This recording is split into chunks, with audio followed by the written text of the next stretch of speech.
राधे राधे आप सभी को।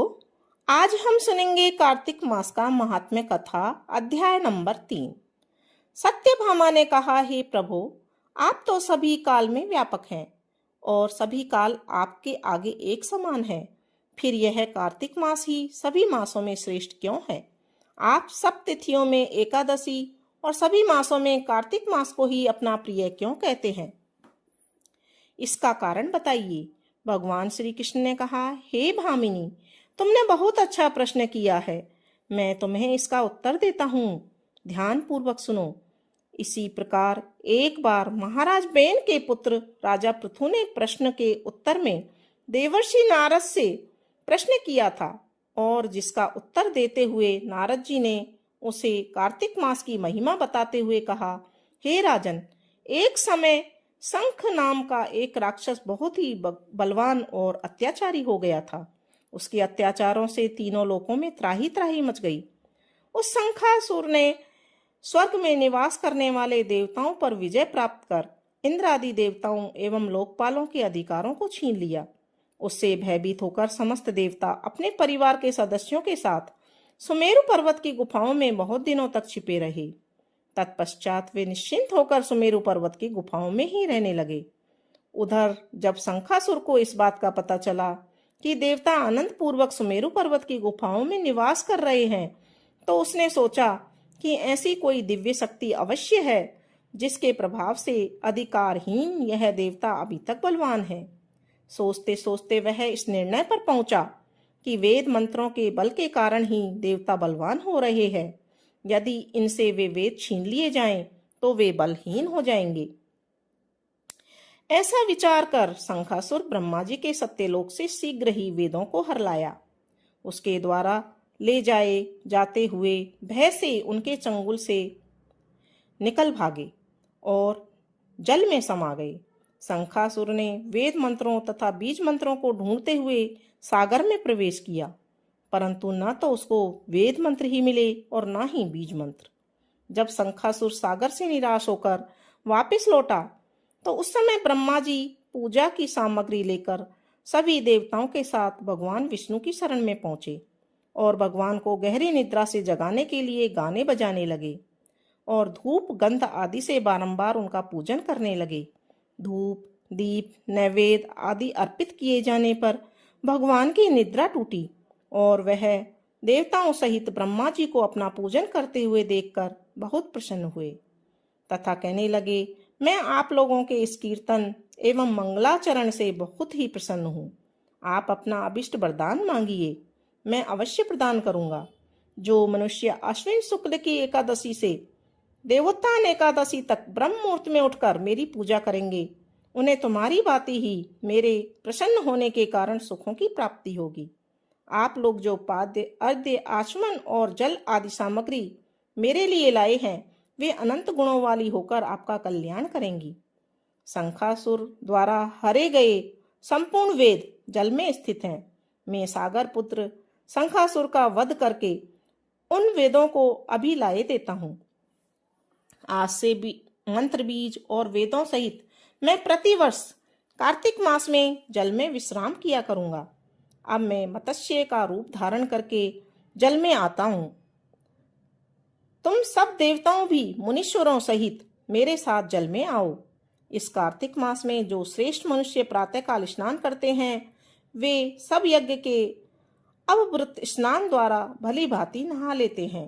हे देवेंद्र, कार्तिक मास में व्रत करने वालों को सब प्रकार से धन, पुत्र, पुत्री आदि देते रहना, उनकी सभी आपत्तियों से रक्षा करना। हे धनपति कुबेर, मेरी आज्ञा के कारण तुम उनके धन धान्य की वृद्धि करना, क्योंकि इस प्रकार का आचरण करने वाला मनुष्य मेरे रूप धारण करके जीवन से मुक्त हो जाता है। जो मनुष्य जन्म लेकर मृत्यु पर्यंत विधि पूर्वक इस उत्तम व्रत को करता है, वह आप लोगों का भी पूजनीय है।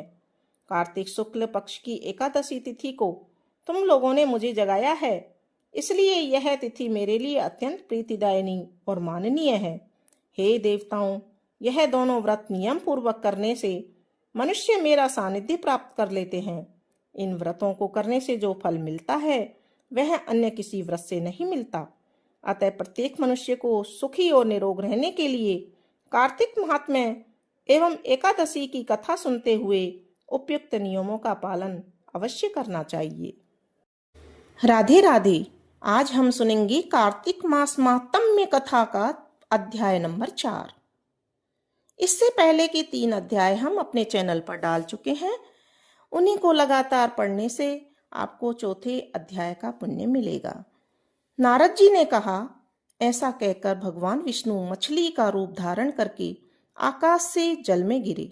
उस समय विंध्याचल पर्वत पर तप कर रहे महर्षि कश्यप अपनी अंजलि में जल लेकर खड़े थे। भगवान उनकी अंजलि में जा गिरे।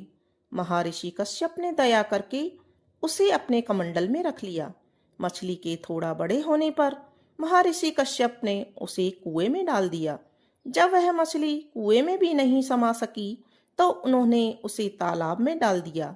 जब वह तालाब में नहीं आ सकी तो उन्होंने समुद्र में डाल दिया। वह मछली वहां भी बढ़ने लगी और फिर मत्स्य रूपी भगवान विष्णु ने इस शंखासुर का वध किया और शंखासुर को हाथ में लेकर बद्रीवन में आ गए। वहां उन्होंने संपूर्ण ऋषियों को बुलाकर इस प्रकार आदेश दिया, हे मुनीश्वरों, तुम जल के भीतर बिखरे हुए वेद मंत्रों की खोज करो और जितनी जल्दी हो सके उन्हें सागर के जल से बाहर निकाल लाओ। तब तक मैं देवताओं के साथ प्रयाग में ठहरता हूँ।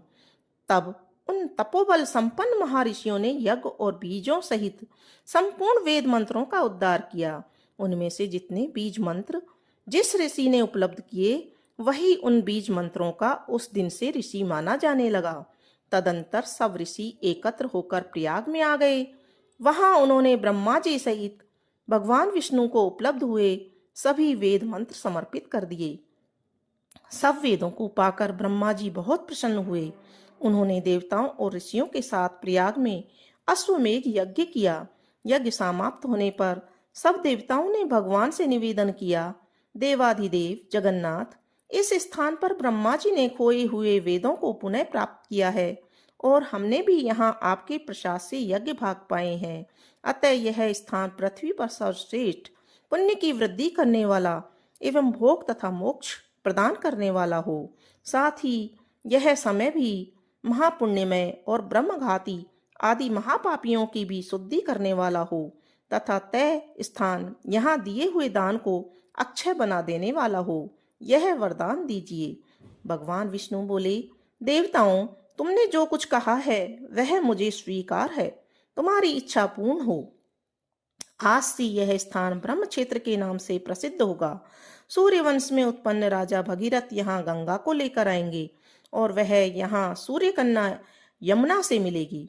ब्रह्मा जी और तुम सब देवता मेरे साथ यहाँ निवास करो। आज से यह तीर्थ तीर्थराज के नाम से विख्यात होगा। तीर्थराज के दर्शन से तत्काल सब पाप नष्ट हो जाएंगे। जब सूर्य मकर राशि में स्थित होंगे उस समय यहाँ स्नान करने वाले मनुष्यों के सब पापों का यह तीर्थ स्थल नाश करेगा। यह काल भी मनुष्यों के लिए सदा महान पुण्य देने वाला होगा। माघ में सूर्य के मकर राशि में स्थित होने पर यहाँ स्नान करने से सलोक्य आदि फल प्राप्त होंगे। देवादिदेव भगवान विष्णु देवताओं से ऐसा कहकर ब्रह्मा जी के साथ वहीं अंतर्ध्यान हो गए। तत्पश्चात इंद्राणी देवता इंद्रादि देवता भी अपने अंश से प्रयाग में रहते हुए वहां से अंतर्ध्यान हो गए। जो मनुष्य कार्तिक में तुलसी की जड़ के समीप श्री हरि का पूजन करता है, वह इस लोक में संपूर्ण भोगों का उपभोग कर अंत में बैकुंठ धाम को जाता है।